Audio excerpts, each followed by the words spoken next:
కొంతకాలం కిందట బ్రహ్మదేవుని ముంగిట రెండు ఆత్మలు కోరుకున్నవి ఓ వరం.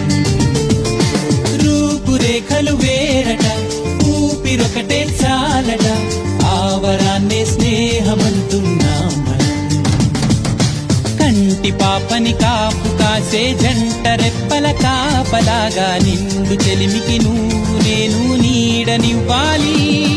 స్నేహమంటే రూపులేని ఊహ కాదని లోకమంతా నిన్ను నన్ను చూడగానే నమ్మి తీరాలి. కొంతకాలం కిందట బ్రహ్మదేవుని ముంగిట రెండు ఆత్మలు కోరుకున్నవి ఓ వరం.